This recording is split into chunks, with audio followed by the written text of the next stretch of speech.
In our research laboratory here at Gallaudet College, we have been using the equipment you see behind me in some tests to determine how hearing impaired persons can discriminate different kinds of sound. The reason why we are doing this research is because we feel that very little is known about the sound discrimination ability of persons with moderate, severe, and profound deafness. We know that it is fairly easy in the clinic for an audiologist to get a general idea of how well a person can discriminate the sounds in speech by giving him a speech discrimination test. But we really do not find, when we do such a test, any detailed information about what sounds in the speech the hearing impaired person can discriminate, what ones sound about right to him, and what sounds he is not able to discriminate. Now, we feel it would be very important to know more about the sound qualities in speech that are being heard correctly by people with impaired hearing, and those qualities which are not heard correctly. Now, the reason that we think this information is very important are two reasons, really. One, we feel that the teacher of deaf and hearing impaired persons would be able to teach better and know how to choose her teaching material better if she had more knowledge of what sounds in her speech are intelligible and discriminable to her pupils, and what sounds are not being discriminated by them. The second reason is that if the auditory therapist who wants to carry out auditory training to improve speech reception for persons with deaf ears, if this therapist knew more about the sound discriminating capacities of her patients, she would be able to do better auditory training with these people.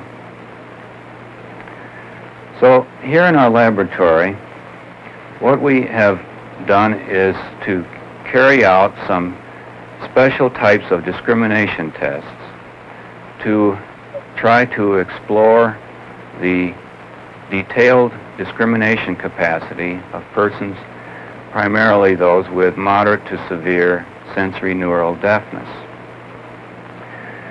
Behind me here, you see the equipment which generates and controls special synthetic sounds that are similar to speech sounds for special discrimination tests. In the room next to this control room, a deaf person listens to the sounds generated in the test and makes a response to describe how well he can discriminate these sounds. So the sound controls are here, and in one type of test, we present to the listener in the next room 3 sounds on each trial in the test. One of the sounds is different from the other 2 sounds in its sound quality, and his task is to tell us which one of the 3 sounds was different by pushing a button to give us his response. Now I'm going to turn on the 3 sounds, the sounds are generated by this part of our equipment here, and we look. There, you heard the three sounds, and the first sound was different from the other two. Now we'll hear three more sounds.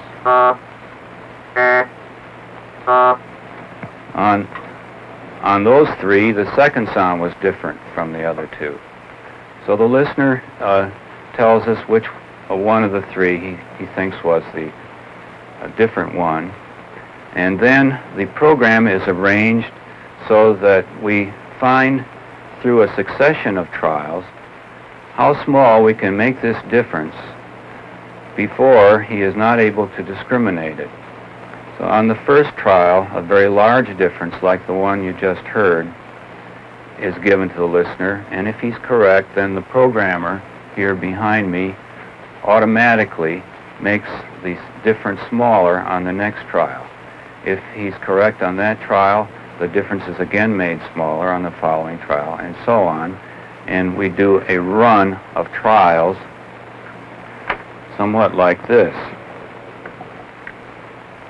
On this chart, I have shown how the difference is made smaller and smaller, and each X here represents the difference on one trial in the test. So this is the first trial. He got that correct.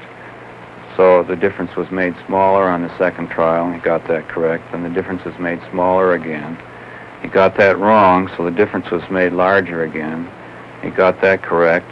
Then he got a whole succession of trials correct here, and then began to kind of oscillate for a while. But then he got some more correct here, and finally ended up way down here. And we call this the threshold for his hearing of this difference. Now this subject on this run of trials reached a rather small threshold, so his discrimination for this change in the sound quality was quite fine. Now here we have another subject who got some correct on the first trials, but then he oscillated in this region where the difference was much larger on each trial than for this subject. So we try to find the smallest difference that a subject can discriminate in this test and use that as the measure of his discrimination capacity.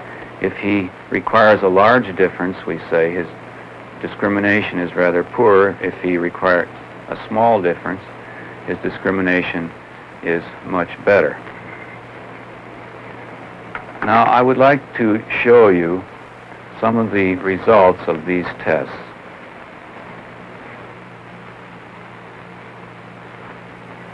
This graph shows some of the results of the four-man discrimination test, which you just heard. The amount of difference that is necessary for discrimination is plotted vertically here, and if that amount is high, discrimination is poor. If the amount of four-man difference is smaller, then discrimination is better. The results are plotted in time along this way as the listeners had more and more listening experience in the experiment. Each point here, of course, tells us the total number of determinations of the threshold that was made up to that time in the experiment by the listeners. There are three groups of listeners whose results are plotted here. A group with very severe hearing loss at 1,000 cycles, about 88 or 89 dB of loss.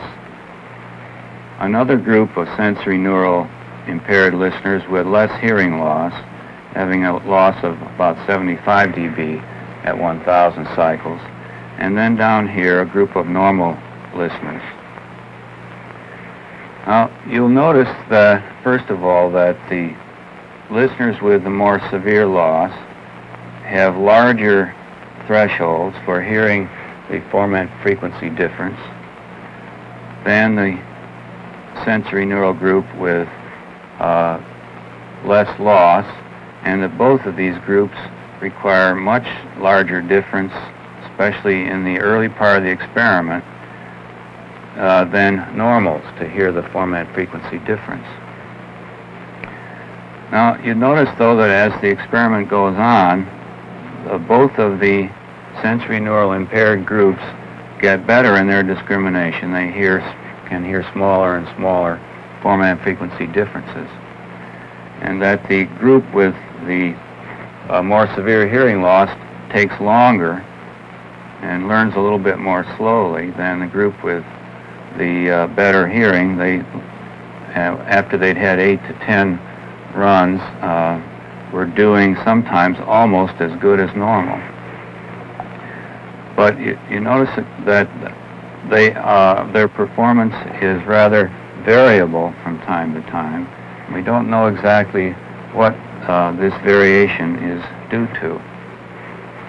Now, I think that there are some important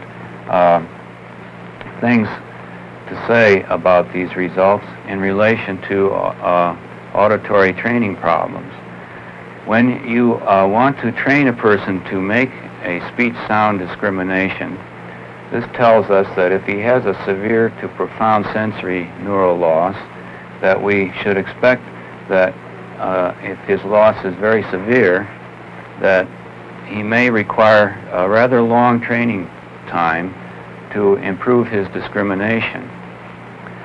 And that even so, sometimes when discrimination gets fairly good, that we will find periods of inconsistency, and when discrimination is not as good as it was before.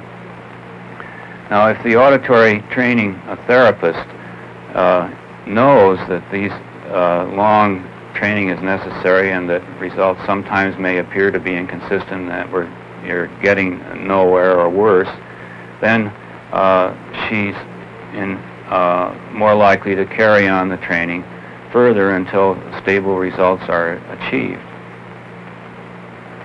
So we feel that we have some important relations here and effects that will be important in instructing teachers and auditory training therapists.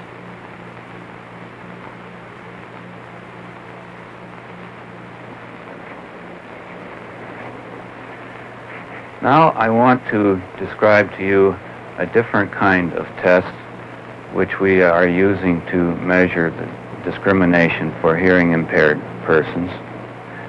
In these tests, we try to test a discrimination for a part of the sound which we think is related to consonant discrimination. In the test that I described to you before, the format frequencies were steady at the same frequency location throughout each sound in the group of 3 sounds on a trial. This kind of discrimination we feel may be related to vowel discrimination in impaired listeners. But the consonants of speech are very important to be able to discriminate. And so we have arranged our equipment to make a discrimination test that will be related to consonant discrimination. For one of the cues used by normal listeners for discriminating consonants are the transitions in the formant frequency locations. So when the formant moves from one frequency location to another due to consonant articulation, this transition in the formant frequency is heard by a normal listener and enables him to tell the different consonants from each other. So we here in our laboratory have arranged so that we can do a test for discriminating a change in formant frequency, or as we call it, a transition in the formant frequency, and measure the ability of hearing impaired persons to hear these formant frequency changes. Our test sequence is very much like the one for the previous test. But now the listener listens for a change in formant frequency instead of a difference like he did before.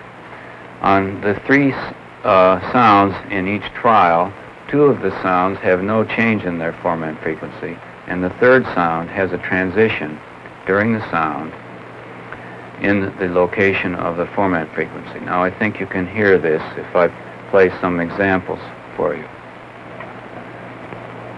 The transitions in formant frequency are generated down here. Now that was the number 2 sound on that group that had the change in the formant frequency.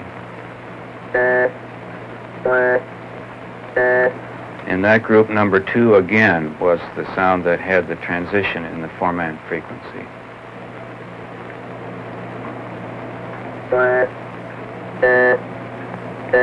That was number 1 sound. Now I would like to go to my office and I will show you some of the results of this test.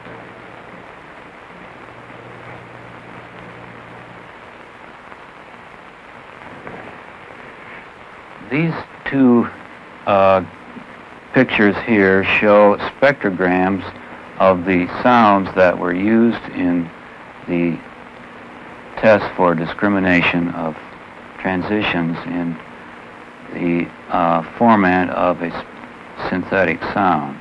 This is a transition in the format here in this sound. The sound lasted about 1/2 second, and the transition goes from 2,000 cycles for the formant frequency to 3,000 cycles.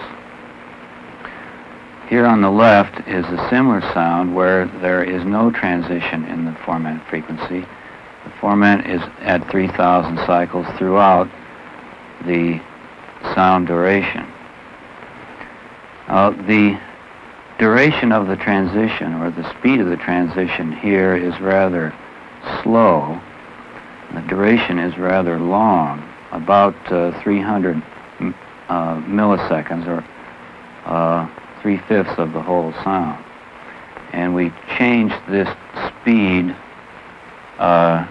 in some of the experiments to find out the effect of the speed of the transition of formant frequency. Now, the tests were arranged just like the ones before. At the start of the test, a large transition from 2,000 to 3,000 cycles was used, and if the listener heard correctly which one of the 3 sounds on the test had the transition, then on the next trial, the transition started at a frequency a little bit closer to the 3,000 cycle end frequency, we call it. If he's correct on that, then on the next trial, the transition starts a little bit closer yet to 3,000 cycles, and we continue just like we did before to find how close the transition, how small a transition we can have, and the listener can still tell which one of the 3 sounds has the transition in the format. Now here are some of the results from these tests.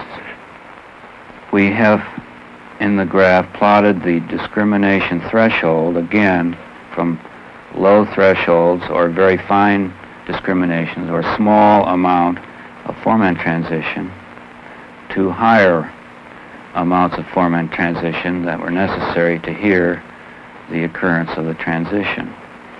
Horizontally, we have plotted the duration of the transition on the particular test.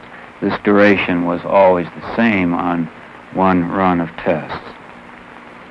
The short durations are somewhat like the formant transitions that occur in stop consonants, and the longer transitions here at 100 milliseconds are somewhat like the transitions that occur on glide-type consonants like wa and ya.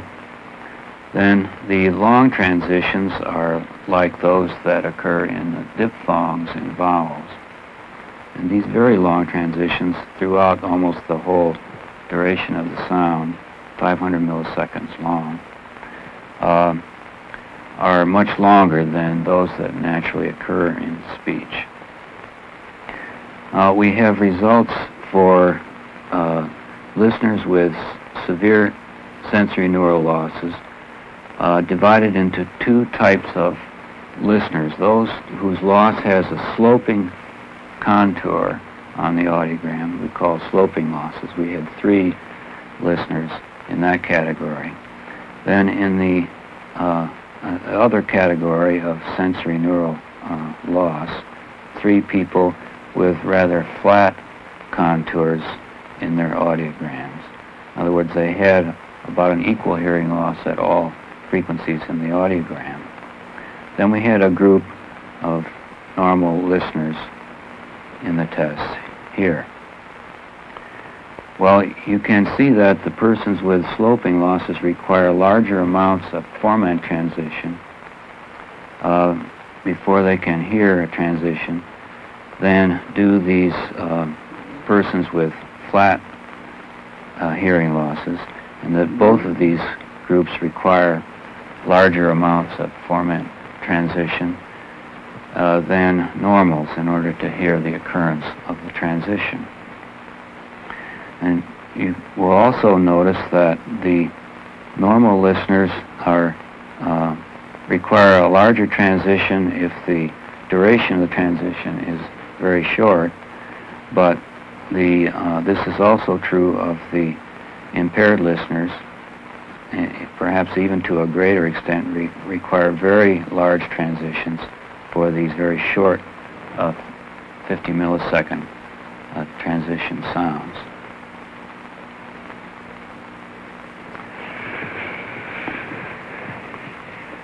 Now, we feel that with experiments of this kind, where we can really explore the details of what a person with impaired discrimination can discriminate, and we have sounds changes to be discriminated, which we feel are very important to the normal listener to enable him to differentiate the different sounds of speech.